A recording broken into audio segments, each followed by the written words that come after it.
Welcome back everyone. তো কেমন আছেন সবাই? আশা করি সবাই অনেক অনেক ভালো আছেন। আজকে আমি চলে আসলাম মিথ্যাবাদ গল্পের পার্ট 2 এ। উপস্থাপনায় আমি থাকবো রিফাত আহমেদ। সো বেশি বকবক না করে চলেন মূল পর্বে চলে যাক।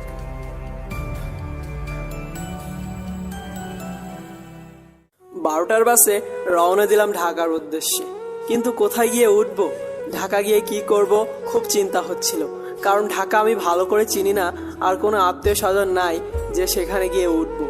ভাবির দেওয়া টাকাগুলো গুনলাম, 5,000 টাকা আছে এখানে, আর আমার পকেটে 780 টাকা। ভাবি যদি টাকা না দিত তাহলে তো দুদিন বেঁচে থাকা কষ্টকর হয়ে যেত। এমন কোনো কাজও জানি না, সবেমাত্র কলেজে পা দিয়েছি। আব্বুর টাকার অভাব নাই, যার জন্য লেখাপড়াটাই করেছি মন দিয়ে। পরিবারের সবাই আমাকে অনেক ভালোবাসতো। আমার কোনো দোষ ছিল না, শুধু একটাই দোষ ছিল, আমি মিথিলাকে পাগলের মতো ভালোবাসতাম। যখন থেকে বুঝতে শিখেছি তখন থেকে মিথিলাকে ভালোবাসতাম আমি। একসাথে স্কুলে যাওয়া, খেলাধুলা করা, আমরা ছিলাম বেস্ট ফ্রেন্ডের মতোই।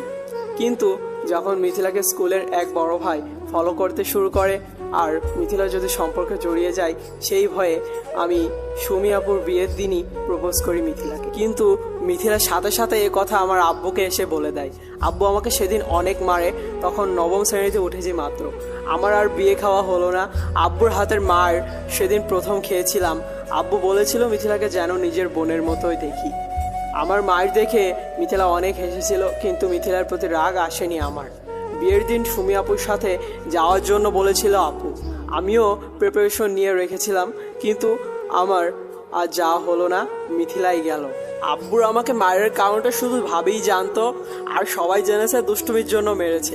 অনেকে আব্বুকে রাগ দেখিয়ে বলেছিল, দুষ্টুমির জন্য কেউ এমনি মারে? আর বিয়ের দিন ফাজলামি করবে না তো কবে করবে? আপুকে আনার জন্য গিয়েছিলাম।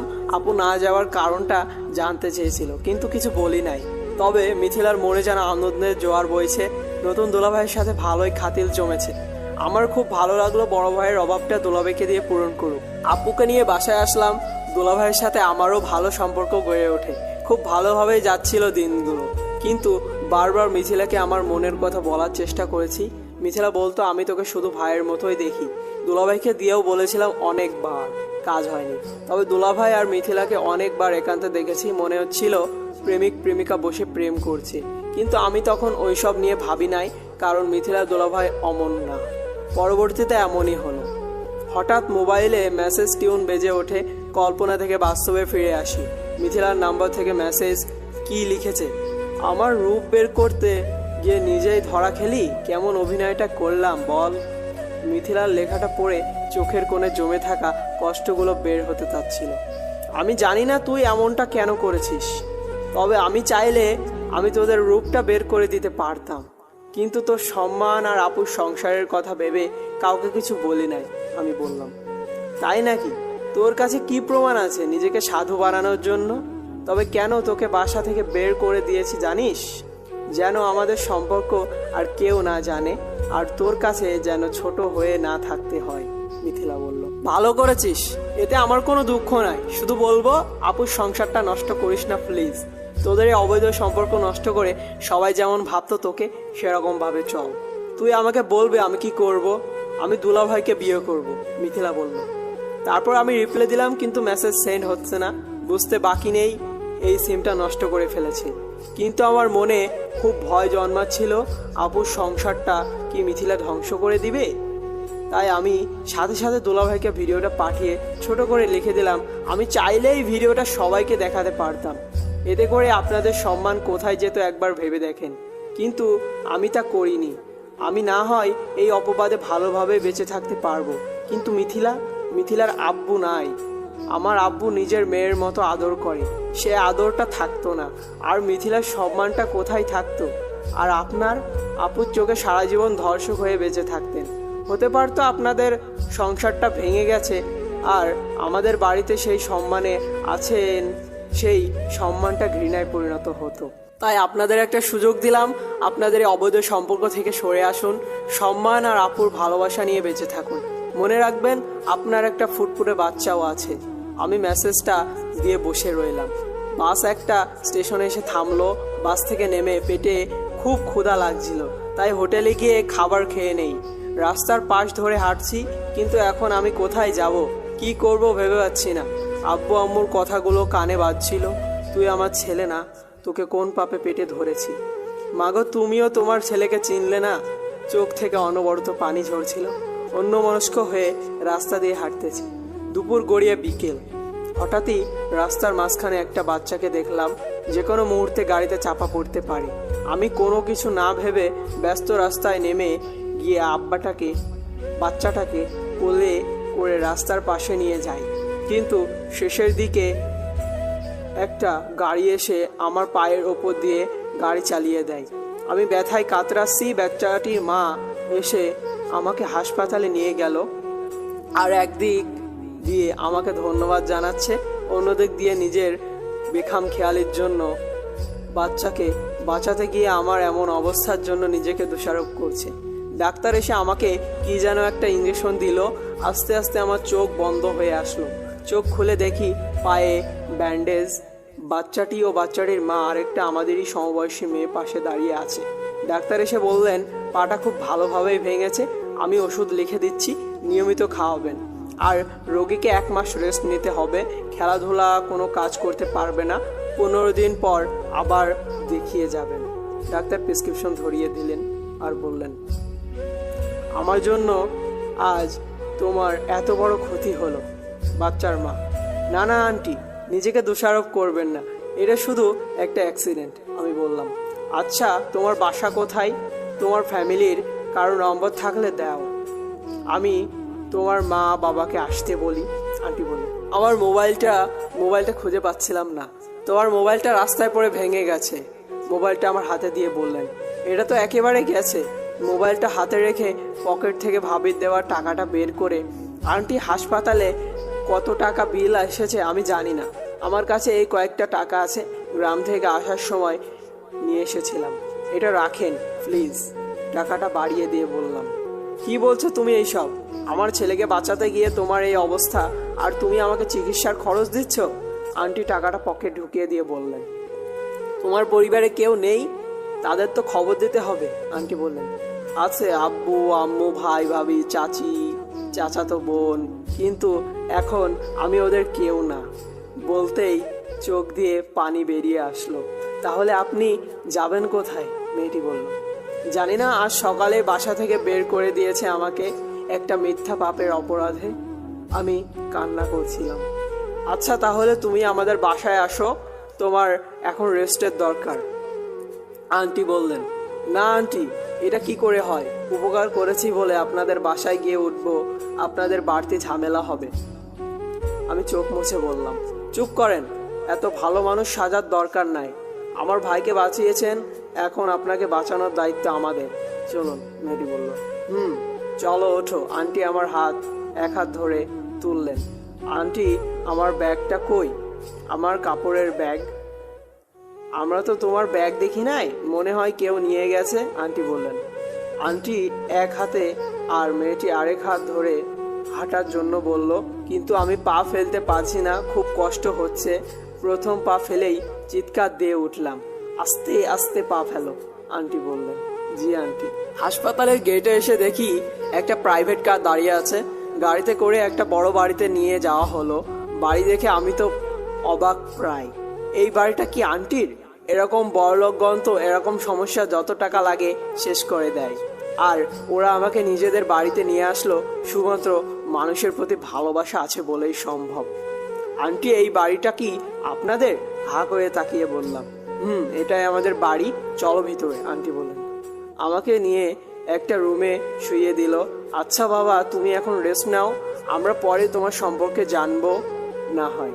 আন্টি বললেন, জি আন্টি। আন্টি ও তার মেয়ে রুম থেকে চলে গেল। রুমটা অনেক সুন্দর, ওরা মানুষ যেমন ভালো, রুচিও সুন্দর। খুব ক্লান্ত লাগছে, শুয়ে শুয়ে ভাবছি, আজ যদি ওনারা আমাকে না নিয়ে আসতো আমি কোথায় থাকতাম? পা ভাঙ্গা নিয়ে রাস্তায় ভিক্ষা করা ছাড়া উপায় ছিল না। জানি না বাড়ির কি অবস্থা। আম্মু কি আমার কথা ভাবছে? আম্মু কি বলছে ছেলেটার এমন ভুলে শাস্তিটা বেশি হয়ে গেল? আমি তো আম্মুর চোখের মনি ছিলাম, নাকি তার জন্যই আম্মু সেই কষ্ট সহ্য করতে পারেনি। আম্মুর মনে আমার জন্য ঘৃণা জন্মে গেছে।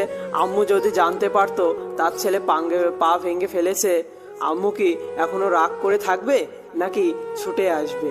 আম্মুকে দেখতে খুব মন চাচ্ছে, কিভাবে দেখব? মোবাইলটা যে ভেঙে গেছে।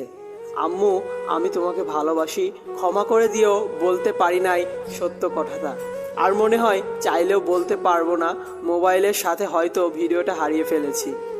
খুব জানতে ইচ্ছে করছে আব্বু কি আমার কথা ভাবছে নাকি আমাকে তার মনে কবর দিয়ে ফেলেছে। আর সুমি আপু হয়তো বলছে বিশ্বাসটা ভেঙে দিয়েছে। আর মিথিলা তো বললই দুলাভাইকে বিয়ে করে ফেলবে। তবে দুলাভাই কি এই ভুলটা আবার করবে?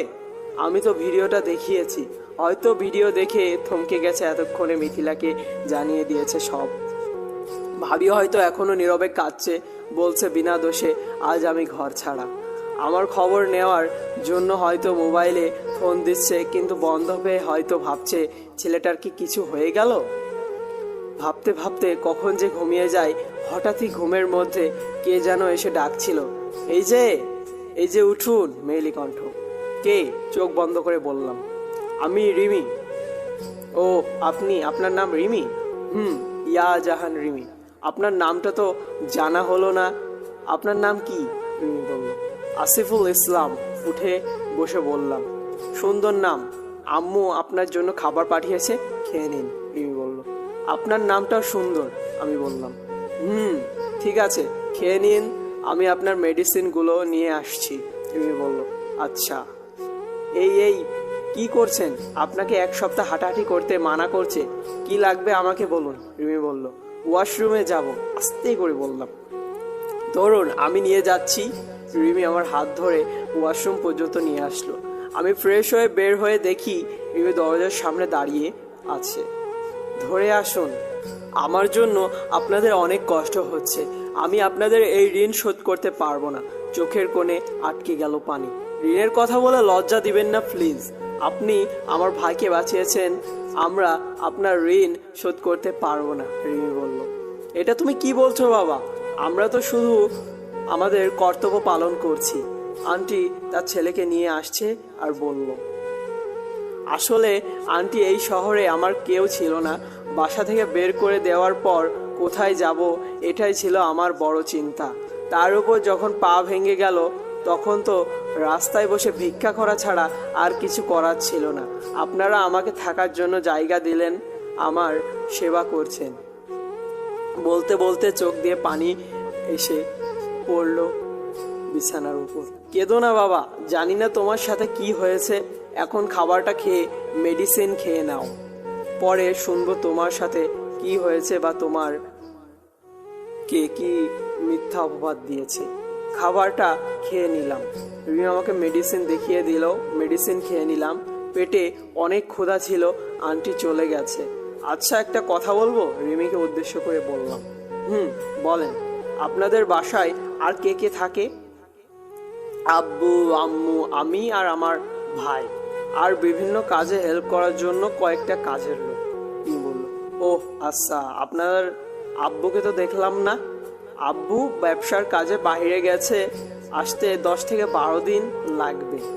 আপনার আব্বু যদি দেখে আমাকে বাসায় তুলেছেন, রাগ করবে না?